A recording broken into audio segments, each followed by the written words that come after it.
almost all of our Top Chef episodes, it's on location. And when you think about shooting on location, everywhere we go, we have to set up a kitchen. We have to bring all the pots and pans and all the blenders. And there's a whole team of people who have to set up a kitchen and make sure that there's enough electricity, not only for the cooks, but for the cameras and everything else. And so it's a major undertaking to move. We shot in Alaska. There were bears in the tree right above we were shooting and eating. There were 3 bears up in the tree. So, the snakes weren't that bad. I mean, I would have been Kristen crawling on that table and like screaming. It would have been cool if we were doing an apple challenge and a snake came out. That would have been biblical. Very biblical. Hello, and welcome to another episode of Obsessed the Podcast. I'm Kevin Fallon, here to guide you through all the TV shows, movies, and celebrity nonsense that we think is unmissable. And I am very excited about today's episode. Our interview guest today is Tom Colicchio, the judge of Top Chef, which is one of my favorite, actually, no, I will go so far as to say, is my favorite reality series competition that there is. One of the best parts of my job is that when I'm a fan of a show, sometimes I get to be a part of it. And that's happened with Top Chef, which I still can't believe. I've gotten to eat the contestants' food. I've gotten to go to this set for a restaurant wars experience. I've gotten to go to one of the prize dinners that the winning contestant has, where they cook at the James Beard House. It's been so much fun. I love the show so much. And I'm here to talk about it with our producer, Rachel. Hi, Rachel. Hello, hi. So you're, from what I understand, not familiar with Top Chef. I'm not, no. Okay. I would like to be, though. Please tell me more. It is such a good show. So it's a cooking competition where, each week they have different elimination challenges. Mm-hmm. But on top of just like the food part of it, it becomes this like really beautiful thing about how what we eat connects us to like who we love and our families and our culture. Every chef has like a really beautiful story about how their lives were inspired by some dish that they're making for the chefs. It's a really like emotional experience on top of being just this really like powder keg, like really intense competition cooking show. Yeah. It's so good. Do you watch any of these cooking shows? I do, yeah. I really like MasterChef Junior. Yeah. I love watching that versus like Hell's Kitchen because I just like how sweet he is with the kids versus how rude he is to all the other people that he talks to normally. But yeah, like I love watching cooking shows. I love to eat. I'm a huge fan of food. But I mean, who isn't? So to me, that's like the funny thing about my obsession with Top Chef. And I talk about this with Tom in the interview. Mm-hmm. I'm not a cook. I don't like cooking at all. Like, Do you have a kitchen? I have a kitchen that's like, it's only in use when I'm like basically on my phone in my kitchen ordering DoorDash. Oh, yeah. Like, Okay. that's the extent of my use of this kitchen. Mm-hmm. But like I get so obsessed with these cooking shows, and I find it so strange that someone who like has like no culinary inclination at all, like me, can like love these cooking series. It's to the point that like even though I don't know how to cook risotto, I can watch these shows and see how they're doing it and be like, oh, you're doing this wrong. You're about to be eliminated. So you can watch them do it and know that they're about to be eliminated, but you yourself can't tell if you're doing it correctly? No idea. Really? Like part of it is I just don't. I like you said, I enjoy eating food, and I feel like I have a mostly like sophisticated culinary palate. Although we do get in with Tom into some of the things that I don't like that he thinks I'm a little sensitive about. Mm-hmm. So I love eating. I love going to gourmet restaurants. I love traveling and trying like food that I would never experience if I wasn't traveling somewhere. Yeah. But the actual act of like turning on the burner and sauteing, which is like a verb that like I don't even know what that means. Like when I see a recipe, they're like saute the vegetables until they're done. I'm like, how the hell do I know when this is done? But you could tell when you can clock it when somebody on the show is done sauteing. Sure, yeah. That's so interesting. I find that so interesting. I love to cook personally. And I love to watch these kids cook because it's so impressive to me. The fact that like you, grown-ass man, can't cook, and then these little teeny boppers like are actually producing these huge, creative gourmet meals is so impressive to me. I also like part of it too about like hearing what they're going to be making and what's inside the dish. Like we've started to do that in my own personal relationship. Like we'll be talking about what we're going to be making for dinner, and it's like, okay, like what are you thinking for dinner? It's like, okay, like I'm thinking like maybe like some green beans that are sauteed. And it's like, ooh, that sounds. Here, I'm gonna paint you a picture, like okay? ASMR here. Yes. Okay, so lock in. Okay. All right, for dinner tonight, Kevin, I'm thinking maybe like a little chickpea side dish. We're gonna take that, we're gonna put it in the air fryer. We're gonna set that to 375, 20 minutes. Maybe that'll burn it. I don't know. We're gonna get creative here. And then we're gonna put a little lemon juice inside of there. We're gonna throw in a little bit of red pepper flakes. Make sure that it's nice and brown. And then after we take it out, we're gonna put some Parmesan cheese, freshly grated, and we're gonna throw that onto a side dish. Whereas for me, Ify, you know what we're having for dinner tonight? We're gonna take out my iPhone. We're gonna pull up Uber Eats. Yeah. Find that Taco Bell menu. And we're gonna get that delivered. That's my love language. Yeah. Do you know what that's followed by? Is You know what we're gonna do is we're gonna sit on the toilet for a quick 45 minutes. so wait, when you were talking about going to this Top Chef dinner, Yeah. what did you eat? And was Tom Colicchio the one who was like making it for you, or who did you have making these No, dishes? so one of the prizes of Top Chef when you win is that you get to make a dinner at the James Beard House, which is an iconic property in New York City, named after, well, not named after, literally it's where James Beard lived. James Beard is this legendary chef who the James Beard Foundation is named after. Okay. There's an awards every year, sort of like the Oscars of cooking, called the James Beard Awards that Cool. are in his honor. But it's a huge honor to cook in that space because it's such a legendary space. And so the winner of last year's season, whose name is Tristan Epsilon, got to cook his prize dinner in New York. It was right before the season Top Chef premiered, and I got to go, and it was so delicious. Tom was there, Gail Simmons, the other judge, was there, as well as the host Kristen Kish. Oh, yeah, from Traders. Yeah, from the Mhm. Traders. Yep. And I actually got to sit next to her. With the funny timing of that event, it was the night that the Traders finale was airing. So we were literally sitting eating this gourmet meal hmm while the episode premiered on Peacock. That's so fun. Were you guys? Was it in the background? No, we were like, should we just like sneak off into a corner and just like watch it on our Yeah, yeah. You guys like all No, prop up But your no, it phones. turns out that like a Top Chef winner making a dinner at the James Beard House is making food so good that you forget about the Traders finale that's happening because you are just Wow. enjoying the experience so much. Oh my But god. the funny thing with Tom was, and we talked about this too in our interview, Tom was there to like talk to press, like we chatted for a little bit before the dinner, and then he had to leave to go cook at his own restaurant. Oh, he has one here. Yeah, he has many restaurants, several in New York, and he's a working chef. Yeah. So he had to leave this dinner to go monitor his own restaurant, which I thought was like really cool that this, TV star of this Emmy-winning reality show is still just like at 7 being like, oh, I gotta go. Dinner service is starting at my restaurant. I love that. So wait, what's the premise of the show? Like when it comes to the actual show format, is it a bunch of contestants that are just trying to like cook for him specifically and these other judges, or are they like inside of an actual restaurant like testing to see if they're capable of creating their own restaurant? Or is it both? It's more about their culinary skills Oh, and okay. not so much about their like restaurant or branding expertise. A lot of them come onto the show already owning their own restaurants. Oh, okay. I would say that actually most of them do. Gotcha. So it's just about like how good of a chef are you, basically. Gotcha. And what about the show is like the challenges aren't crazy. Like they're given very like what I would consider like they're fun challenges, but they're not like make a dish out of things you found in the trash the way that like I remember like seasons of Project Runway would do challenges like that. Yeah. It's really just about like we're giving you a parameter. Like this most recent episode, their parameter was to make colorful food.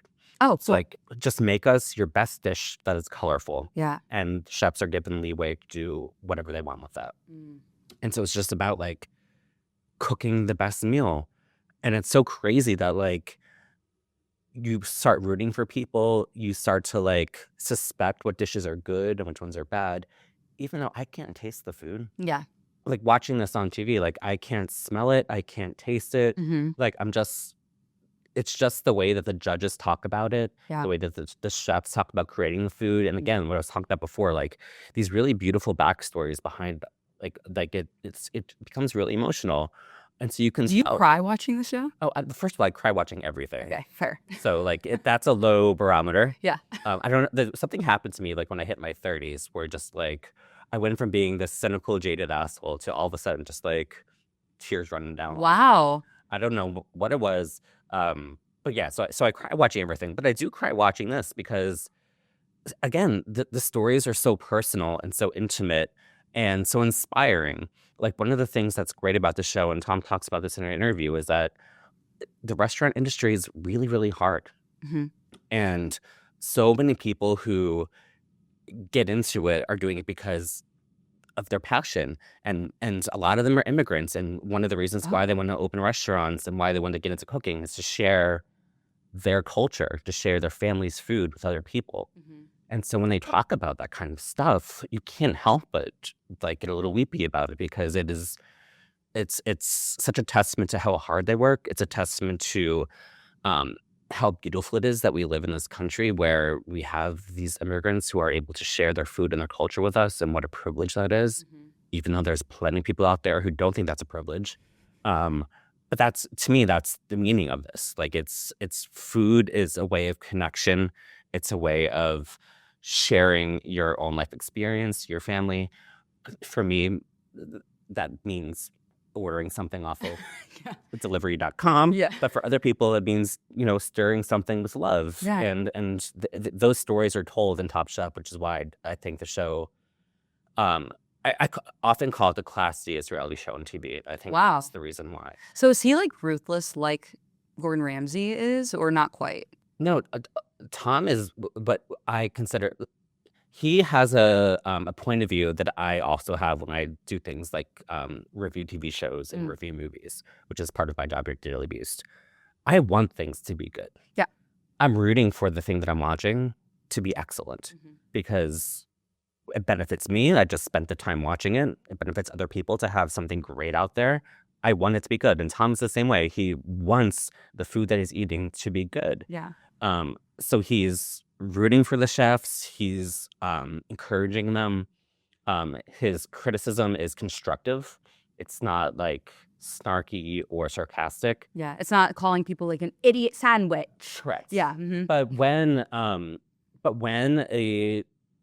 there's an event where the dishes are bad, which happened in this most recent episode, he's disappointed, and he says it the same way that, like, when I watch a terrible movie or watch a really bad TV show, I'm really disappointed about that, and my writing reflects that. Yeah. I saw the Milani documentary. I was just gonna bring up your review on that. The worst goddamn things I've seen in my entire life, and I was outspoken about that because I have high standards. I wish that, there is an interesting story to tell about this person, and I wish that the filmmakers would have actually tried to excavate some sort of interesting story. Yeah. So watching something that was so superficial, so lazily made me angry, and I wrote about that. And I think Tom is the same way when he judges these dishes with these chefs.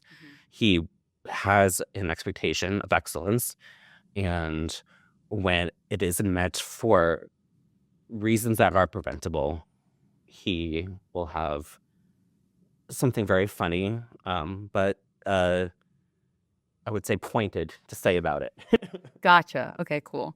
All right, but that being said, I think now is the perfect time to pivot to the interview with Tom Colicchio. Totally. I completely agree. Thank you so much for chatting with me about Top Chef. Of course. This was so fun. You've created a new fangirl. I mean, to be a fangirl myself, to just like rant right above the show was a blast. So thank you. Of course. But now, so Tom is a legendary New York City restaurateur. He has been a judge on Top Chef for, I believe, over 20 seasons now, which is mind-blowing to me, especially because I think I've seen every single episode.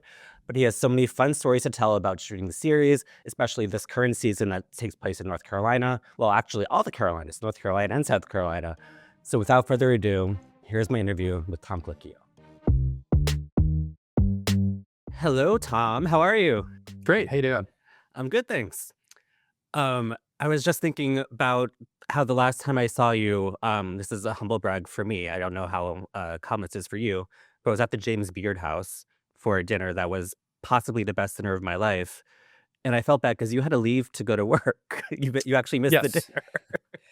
Yes, I still have to do that these days. Yeah. The life of a chef, you get to meet everyone before dinner and then have to go cook dinner for other people, I guess.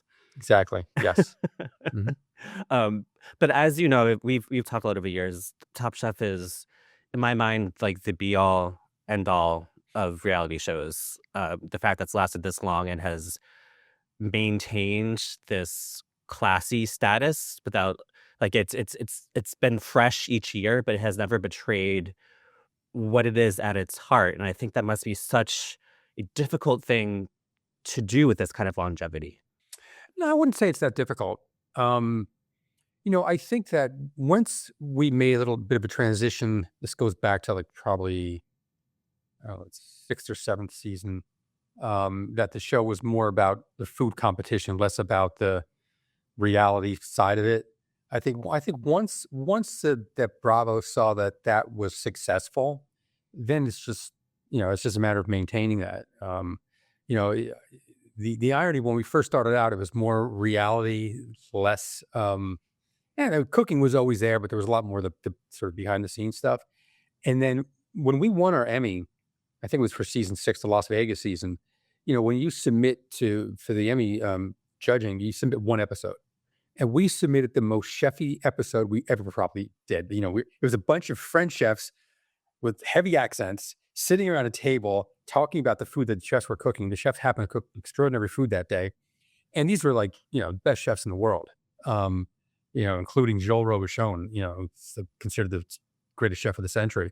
And it was just ironic that that's what we won our Emmy on. And after that, I think they saw that, there was probably some wisdom in focusing more on the cooking competition, less the reality side of it. And so it's been pretty straightforward. Listen, I'm not going to certainly be anybody's monkey and just kind of mug for the cameras for whatever reason. It's never going to happen. So no, it hasn't been hard at all. Yeah, because I was wondering if it ever felt strange for you and for everyone working on the show to be this, prestige television, to be this Emmy-winning, critically acclaimed series, but at the same time existing alongside shows where people are throwing wine at each other and flipping tables and that kind of thing. Yeah, well, we're on the same network, and that stuff's been very successful for them. But we do our own thing. We prefer to put food on the table as opposed to throw it at each other. That's like a good lesson for production. Like we're gonna save money by actually consuming the food instead of wasting it by tossing at the other cast members. What is your experience like? Because you've been now on Bravo for over 20 years. What is your experience like existing alongside those people? Do you know the Housewives? Do you ever interact with them? We used to do this big summer shoot, Summer by Bravo, and were in one location. The shoot was a day-long shoot, and 2 days long, and people would come in and out. But that was about the only time. I know this season there was a bit of a crossover with, I think, Southern Charm. Okay, yes. But we were shooting in North Carolina. That kind of made sense. But they weren't judging. They were just at diners at the event that we were doing. So, but no, I don't spend. I don't know if I can name a housewife, to tell you the truth. I would actually love to see a dinner of you, Gail, and Kristen, and some of the All-Star Housewives. I think that would be really entertaining, special. Yeah, okay.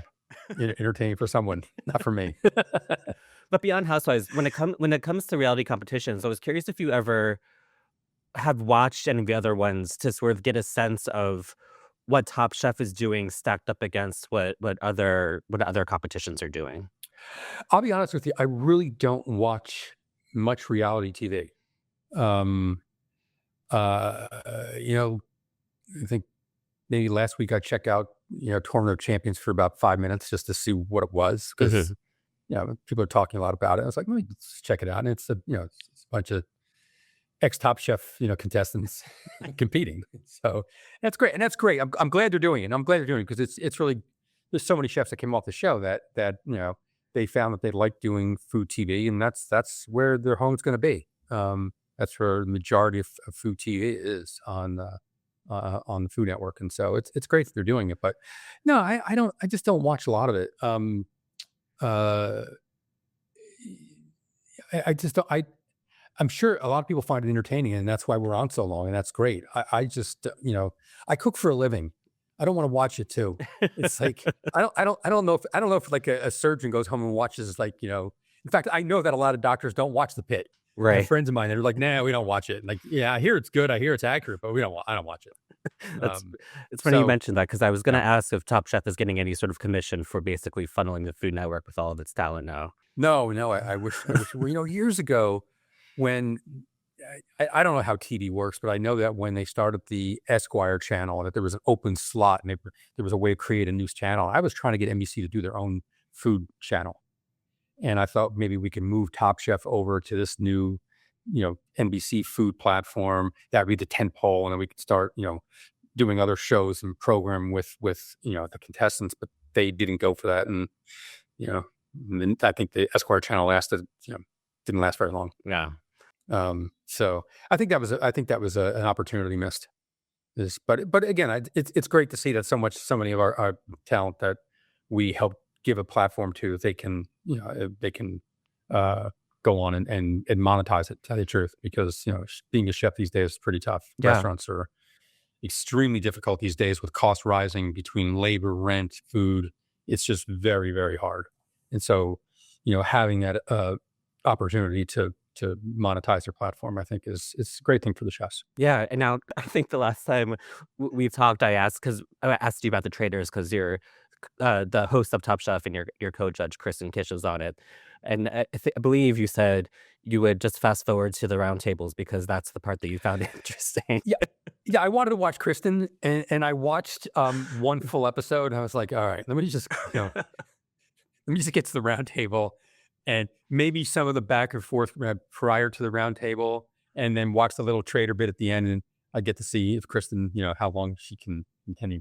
She wins. She wouldn't tell us. We had no idea. Yeah. Well, she couldn't. No, I know she couldn't, and she didn't. So I wanted to watch and cheer her on, and but I after she was gone, I didn't watch the end of it. Yeah. Well, this is another great season, at least another great start to a season of Top Chef. You guys are in the Carolinas. In that very first episode, you arrive on that speedway in a zooming car. I imagine that must have been a blast. It was. It was hot. I'll tell you that much. It was about 100 degrees on that speedway. I mean, I didn't realize this until I saw the edited version, that those tables were so hot they couldn't touch them. The stainless steel tables. The chefs, they couldn't touch them. It was brutal that day. And I was a little under the weather, if I remember. My back was bothering me. And luckily there was a little indoor space that was air conditioned for us to hang out, while they were cooking and in between, our business. But yeah, it was really cool getting in the car. Really cool. My son was with me. He's 16 and he's a big car enthusiast, loves racing. And when we were done shooting, they put him in the car. Oh, really? He got to go around the track. Yeah, he got to go around the track a bunch of times. He didn't drive it, but yeah, it's really cool. What you don't realize from TV is, number one, how fast they're actually going, but also how steeply banked those turns are. When you're approaching those turns, you look at it and go, how is this car going to actually stay on this? You think it's going to tumble off. So that was pretty cool. And we weren't going top speed. I think they said we were hit probably like 140 miles an hour. And those cars go over 200 miles an hour. But that was pretty cool. It sounds like kind of terrifying to be honest. No, it wasn't terrifying. Although I prefer to drive and have control. But there was a professional driving, and it wasn't like there were, 40 cars on the track either. It was just, the couple cars. So I wasn't afraid that we were going to like smash it or something. But no, it was a great experience. Yeah. And also working with Jimmy Johnson and Kyle Busch, and these are legends. That was pretty cool. Yeah. Yeah. And the cool part about how Top Chef travels to different parts of the country, different parts of the world, is that you get to see a part of the culture of that area. It's almost like a travel show now, as much as it is a culinary show. Sure. Sure. Like I remember watching the Wisconsin season, and never in my life would I have thought that I would want to go to Wisconsin, but it made it seem like such an appealing place to visit. And same with Kentucky. And I was excited to experience that with the Carolinas. And then I watched the trailer, and the minute that snake crawled past the judges table, I was like, I don't know if the Carolinas are for me. We were in the woods, and there's snakes. And if you're in the woods, there's snakes around. And he just decided to pop out. Listen, we shot in Alaska. There were bears in the tree right above we were shooting and eating. There were 3 bears up in the tree. So, the snakes weren't that bad. And they were, I just saw it slithering. It was very funny because I was just sitting there and I said, snake. And they were like, what? I was like, there's a snake right there. They were freaked out. It's like, it's just a snake. It's not going to bother you. I mean, I would have been Kristen crawling on that table and like screaming. Yeah. Some people don't like snakes. I don't necessarily like them, but I'm not afraid of them unless I know it's a deadly snake. But I spent a lot of time in the woods fishing and stuff, so I run into a bunch of snakes in my days, and you just avoid them. But you made a good point though. The fact that we do travel, and not only do we travel, but almost all of our episodes, and maybe we do 2 episodes a season where we shoot in the Top Chef kitchen. It's on location, and when you think about shooting on location, everywhere we go, we have to set up a kitchen. We have to bring all the pots and pans and all the blenders and all the food processors and pasta machines, and all that stuff has to travel with us.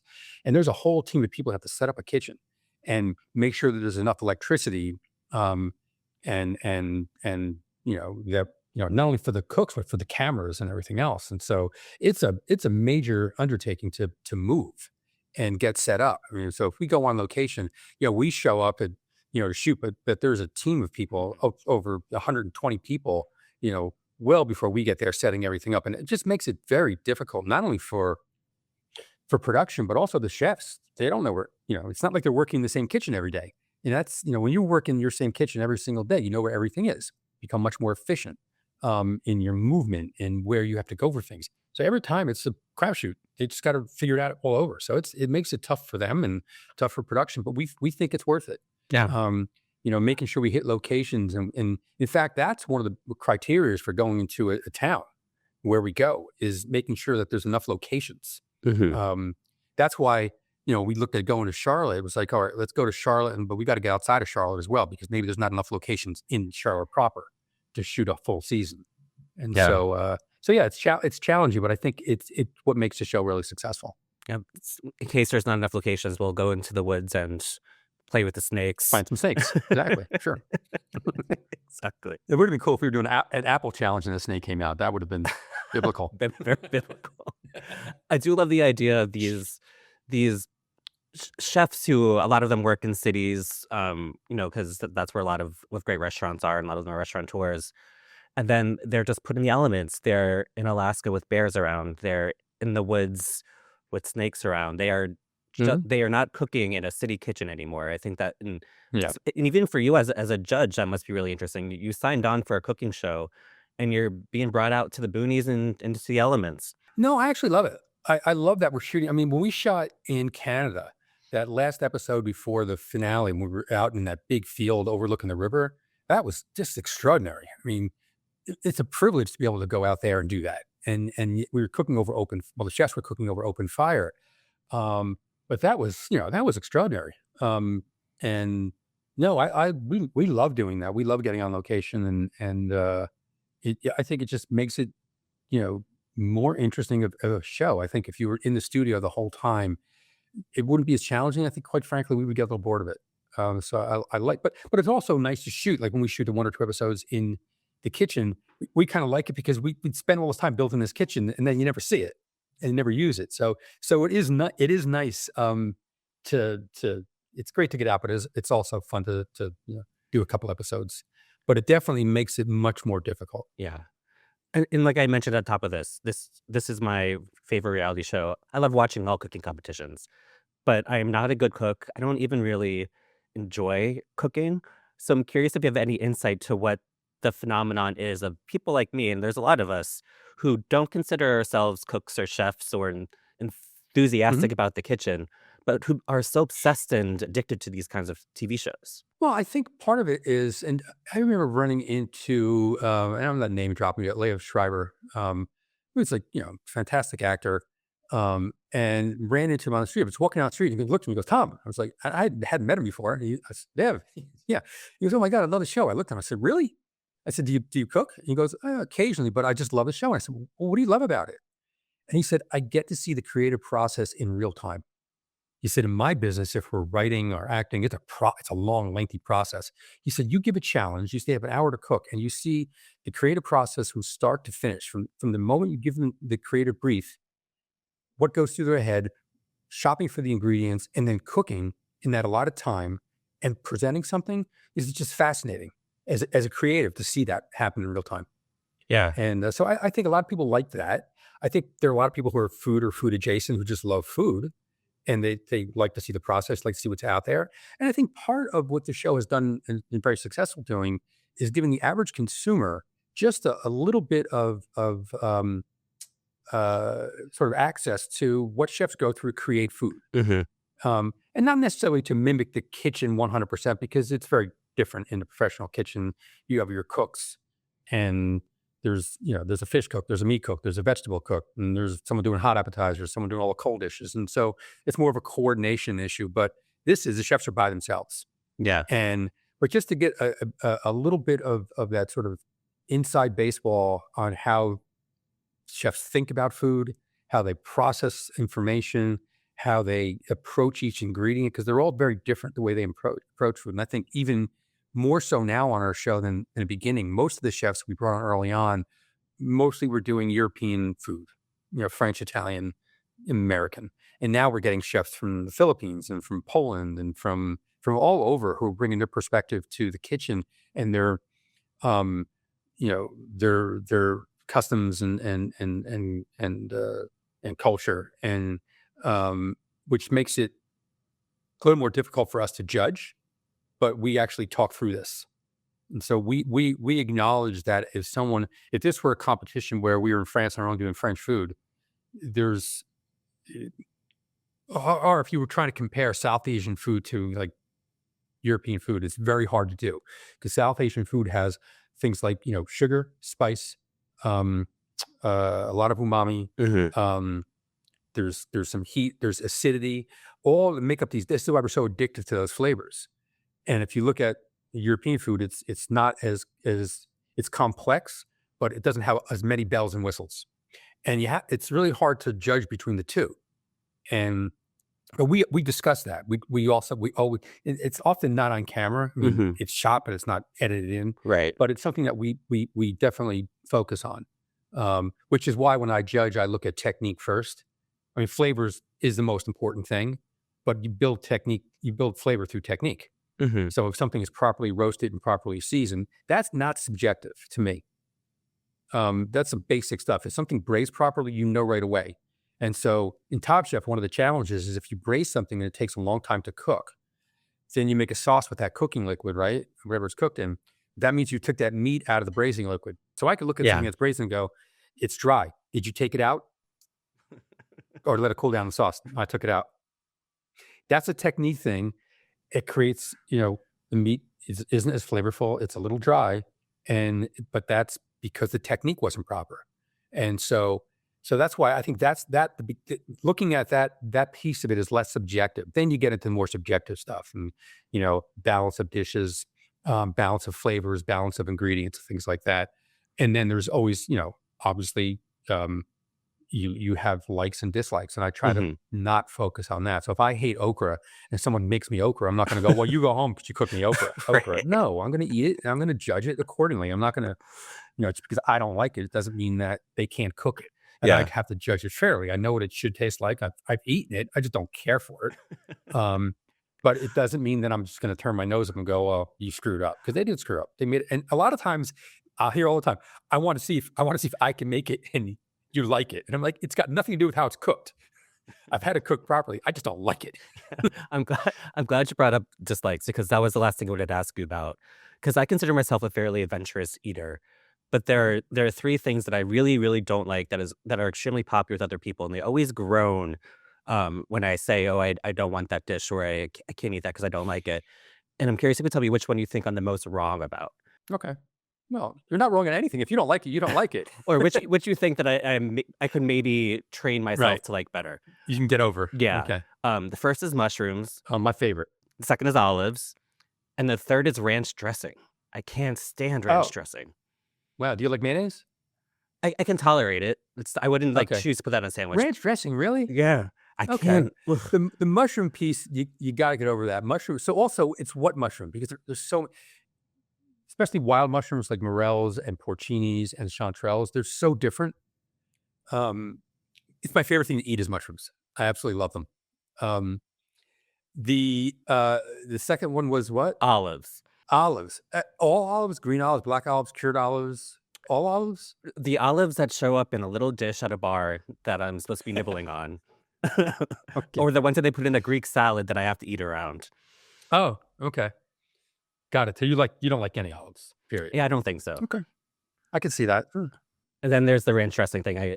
It's the bane of my existence to have to constantly be dodging ranch dressing in every dish, every dip, everywhere I go. Okay, so a dish with olives and mushrooms and ranch dressing is definitely out. Imagining a Top Chef challenge where someone makes a dish with those 3 ingredients. That should be the next challenge. Yeah, you come and guest judge that. Exactly. I'll pitch it to Bravo after we're off of this.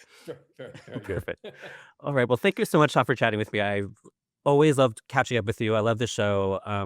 I've gotten to, I can't believe it, like eat some of the Top Chef food, which has been one of the coolest things that I've ever gotten to do in this job. So I'm just really grateful that you guys have always given me an opportunity to chat with you and be a part of the show. Of course. Anytime. All right. Thank you so much. Thank you. Well, that was so much fun for me. Thank you, Tom Colicchio, for talking to me. As a huge fan of the show, it was such a blast. And of course, thank you, Rachel, for just letting me fangirl about Top Chef to you for 15 minutes. That was so much fun. I can't believe the story Tom told about bears in Alaska, watching him film from the set. That's just mind-blowing to me that someone who is a Manhattan restaurateur is now dealing with that in the wilderness. And what was your favorite moment of my interview with Tom? Do you have a favorite dish that he's made or a favorite dish from Top Chef in general? Let us know. Leave us comments. We'd love to hear from you. And as always, subscribe to us on YouTube at The Obsessed channel. Follow us wherever you get your podcasts. If you like me, think of subscribing to my Substack at obsessed.substack.com. And as always, thank you to our producers, Devin Rogerino and Rachel Passer. Thank you so much. We'll see you next time.